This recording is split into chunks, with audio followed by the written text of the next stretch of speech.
Hello students, you watching Make Vibrant. Welcome to the first lecture of Engineering Mechanics. आज का हमारा lecture introduction to engineering mechanics पर होगा।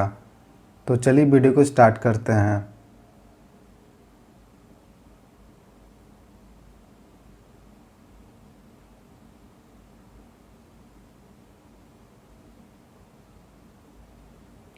Engineering mechanics को समझने से पहले मैकेनिकल इंजीनियरिंग की जानकारी होनी चाहिए, क्योंकि राहों में चलने से पहले हमें मंजिल का पता होनी चाहिए।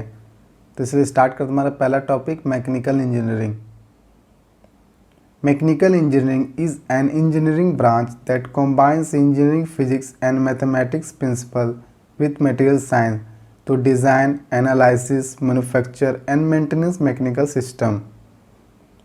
मैकेनिकल इंजीनियरिंग आपका इंजीनियरिंग का ब्रांच है जहां हम लोग इंजीनियरिंग फिजिक्स, मैथमेटिक्स प्रिंसिपल और साथ में मटेरियल साइंस को लेकर किसी भी मैकेनिकल सिस्टम को डिज़ाइन, एनालिसिस, मैन्युफैक्चर और मेंटेनेंस करते हैं। डिज़ाइनिंग की बात की जाए तो हम लोग कैड सॉफ्टवेयर और हैंड ड्राफ्टिंग के थ्रू डिज़ाइन करते हैं। प्रेजेंट टाइम मैक्सिमम इंडस्ट्रीज़ में कैड सॉफ्टवेयर के थ्रू ही डिज़ाइन की जा रही है, क्योंकि ये हाई एक्यूरेसी और लेस टाइमिंग लेता है। अब बात करें कौन कौन से सॉफ्टवेयर अवेलेबल है मार्केट में, तो आपका है Fusion 360, AutoCAD, SolidWorks, Solid Edge, NX वगैरह। अगर हमें पता करना रहा कि ये डिज़ाइन लोड सस्टेन कर पाएगा या नहीं, तो हम लोग फिनाइट एलिमेंट एनालिसिस सॉफ्टवेयर के थ्रू उस डिज़ाइन का एनालाइज करते हैं। और इस एनालिसिस को करने के लिए हम लोग मदद लेते हैं एनिसिस, ऑटोडेस्क, नेस्ट्रेन जिसे नासा ने बनाया था, और सिम स्केल सॉफ्टवेयर का। जब हमें लगता है कि हमारा डिज़ाइन परफेक्ट है तो हम लोग उसी बेसिस पे मैकेनिकल सिस्टम को मैन्युफैक्चर करते हैं। आफ्टर मैन्युफैक्चरिंग प्रोसेस जब हम लोग उस मैकेनिकल सिस्टम को यूजेस में लाते हैं, तब हम लोग उस मैकेनिकल सिस्टम को टाइम टू टाइम मेंटेनेंस करते हैं ड्यू टू सेफ्टी पर्पज़। ये था आपका मैकेनिकल इंजीनियरिंग का वर्क, और इस वर्क को करने के लिए हमें बेसिक नॉलेज होनी चाहिए, और हमें नॉलेज देता है मैकेनिक्स। तो आइए जानते हैं मैकेनिक्स है क्या। It is the branch of science which deals with the effect of forces on any kind of body, whether it is rest or in motion. Mechanics science का ब्रांच है जहां हम लोग किसी बॉडी पर लग रहे फोर्स के इफेक्ट को डील करते हैं, चाहे वो बॉडी रेस्ट में हो या मोशन में। बात की जाए आखिर वो बॉडी कौन कौन सी है, तो बेसिकली दो तरह की बॉडी होती है, एक सॉलिड बॉडी, दूसरा फ्लूइड बॉडी। पर मैकेनिक्स में सॉलिड बॉडी को दो पार्ट में डिवाइड किया गया है, एक रिजिड, दूसरा डिफॉर्मेबल। तो आइए जानते हैं तीनों बॉडी को, रिजिड, डिफॉर्मेबल और fluid body. Rigid body, the distance between two particles of the body never change.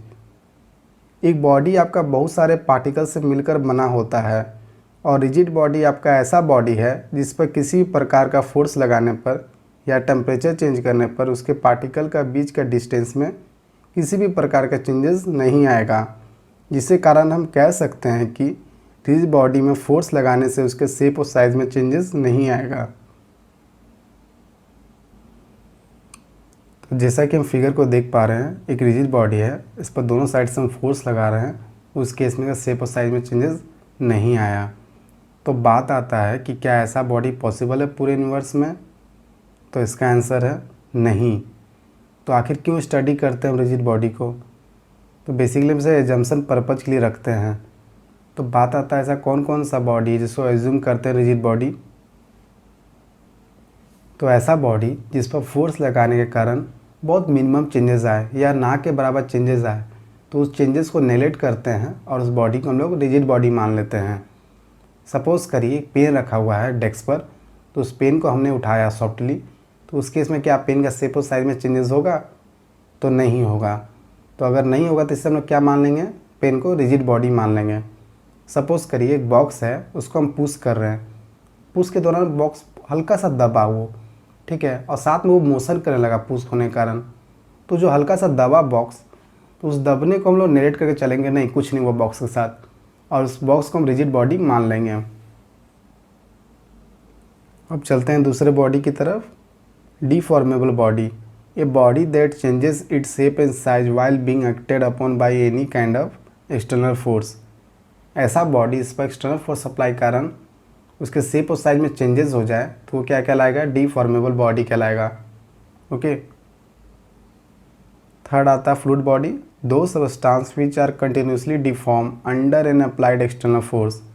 ऐसा सबस्टांस पर फोर्स लगाने के कारण कंटिन्यूसली डिफॉर्म करे यानी फ्लो करे तो क्या कहलाएगा, वो फ्लूइड बॉडी कहलाएगा। फ्लो मतलब बहना, तो ऐसा कौन सा सबस्टांस जो फ्लो करता है, बहता है।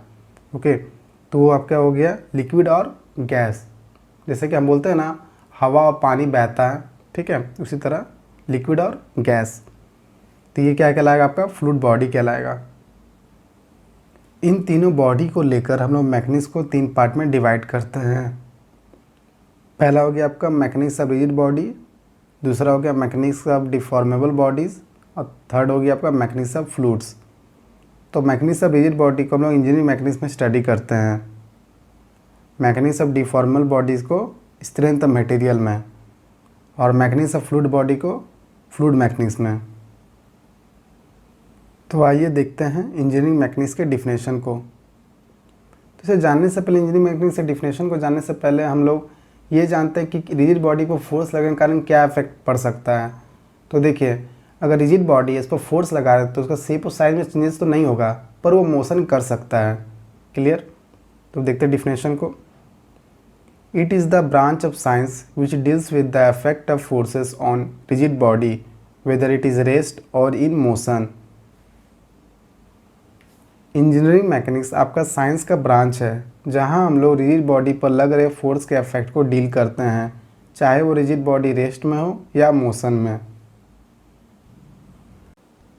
अगर बॉडी रेस्ट में रहता है तो उससे हम लोग स्टैटिक मैकेनिक्स कहते हैं, और अगर मोशन में रहे तो उससे हम लोग डायनेमिक्स मैकेनिक्स कहते हैं। स्टैटिक मैकेनिक्स के केस में रिजिड बॉडी रेस्ट में रहता है जब हम लोग उस पर फोर्स अप्लाई करते हैं, और ये आपका इक्विलिब्रियम कंडीशन को शो करता है। और स्टैटिक मैकेनिज्म में हम लोग इक्विलिब्रियम कंडीशन पर ही डील करते हैं। अगर बात करें डायनेमिक मैकेनिक्स की, तो मोशन के दौरान फोर्स लगने पर रिजिड बॉडी का वेलोसिटी इंक्रीज करता है, इसके कारण बॉडी में एक्सेलरेशन होता है। तो बेसिकली हम लोग देखते हैं कि डायनेमिक मैकेनिक्स में एक्सेलरेशन, वेलोसिटी और डिस्प्लेसमेंट पर ही डील करते हैं। क्लियर? चलिए आगे चलते हैं। जैसा कि मैकेनिक्स को 3 पार्ट में डिवाइड किए थे, तो पहला हम लोग बात करते हैं मैकेनिक्स ऑफ रिजिड बॉडीज़ की। तो इससे हम इंजीनियरिंग मैकेनिक्स से स्टडी करते हैं। तो वहाँ पर हम देखें कि अगर बॉडी रेस्ट में रहे तो उसे स्टैटिक मैकेनिक्स कहते हैं, अगर बॉडी मोशन में रहे तो उसे डायनेमिक्स मैकेनिक्स कहते हैं। डायनेमिक्स को 2 पार्ट में डिवाइड किए हुए हैं, एक काइनेमेटिक्स, दूसरा काइनेटिक्स। काइनेटिक्स को आगे डील करेंगे। पहले चलते हैं मैकेनिक्स ऑफ डिफॉर्मेबल बॉडीज़ की तरफ। तो आइए जानते हैं मैकेनिक्स ऑफ डिफॉर्मेबल बॉडीज़ क्या है। अगर हम डिफॉर्मेबल बॉडी पर लग रहे फोर्स के इफेक्ट को डील करते हैं तो उसे हम लोग मैकेनिक्स ऑफ डिफॉर्मेबल बॉडीज़ कहते हैं, और इसे हम लोग स्ट्रेंथ ऑफ मटेरियल या कहें मैकेनिक्स ऑफ सॉलिड में स्टडी करते हैं, जहाँ पर हम लोग मटेरियल के स्ट्रेंथ को देखते हैं। क्लियर? तो मैकेनिक्स ऑफ डिफॉर्मेबल बॉडीज़ में 2 टॉपिक कवर करते हैं हम लोग, एक है थ्योरी ऑफ प्लास्टिसिटी और दूसरा theory of plasticity. Theory of plasticity में आपको स्ट्रेस एंड स्ट्रेन देखने को मिलता है, और थ्योरी ऑफ प्लास्टिसिटी में आपको मेटल फॉर्मिंग देखने को मिलता है।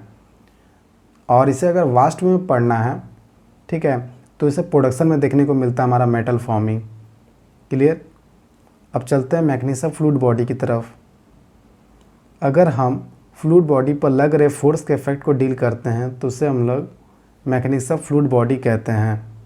ओके, तब बात आता है कि हम कौन कौन सा फ्लूइड बॉडी है जिस पर हम लोग उसके इफेक्ट को देखते हैं, फोर्स के इफेक्ट को। तो पहला आपका आइडियल फ्लूइड, दूसरा रियल फ्लूइड, तीसरा न्यूटोनियन फ्लूइड, फोर्थ आपका नॉन न्यूटोनियन फ्लूइड, फिफ्थ है कंप्रेसिबल फ्लूइड, और लास्ट है आपका इनकम्प्रेसिबल फ्लूइड। क्लियर? जैसा कि हमने बात किया था कि डायनेमिक्स को 2 पार्ट में डिवाइड किए हैं, तो आइए हम जानते हैं काइनेमेटिक्स और काइनेटिक्स है क्या। तो सबसे पहले हम एक बॉडी लिए, एक मतलब बॉक्स लिए, उस पर हमने क्या किया, फोर्स अप्लाई किया। तो फोर्स अप्लाई करने में क्या होगा, बॉडी में डिस्प्लेसमेंट होगा। तो बॉडी में अगर डिस्प्लेसमेंट हुआ तो कुछ वेलोसिटी से मूव भी किया होगा, और मूव करने के दौरान बॉडी में एक्सेलरेशन भी हुआ होगा क्योंकि वेलोसिटी में चेंजेस ज़रूर हुआ होगा। ओके, तो आइए बात करें काइनेमैटिक्स है क्या। तो देखिए, बॉडी किस कारण से मूव कर पाया, इस पर डील ना करके बॉडी के मोशन के दौरान क्या क्या चेंजेस हुआ उस पर डील करें तो वो क्या कहलाएगा, आपका काइनेमैटिक्स कहलाएगा। मतलब बॉडी फोर्स लगने के कारण ये मूव किया, मोशन किया, उसे डील ना करके हम लोग बात करेंगे जो मोशन के दौरान बॉडी में क्या क्या चेंजेस हुआ, मतलब डिस्प्लेसमेंट, वेलोसिटी, एक्सेलरेशन, बस इस तीनों पर डील करेंगे तो क्या कहलाएगा, आपका काइनेमैटिक्स कहलाएगा। मतलब फोर्स को कंसिडर नहीं करेंगे, डिस्प्लेसमेंट, वेलोसिटी और एक्सेलरेशन को कंसिडर करेंगे जहाँ, तो क्या कहलाएगा, आपका काइनेमैटिक्स कहलाएगा। क्लियर। अब बात करें काइनेटिक्स की,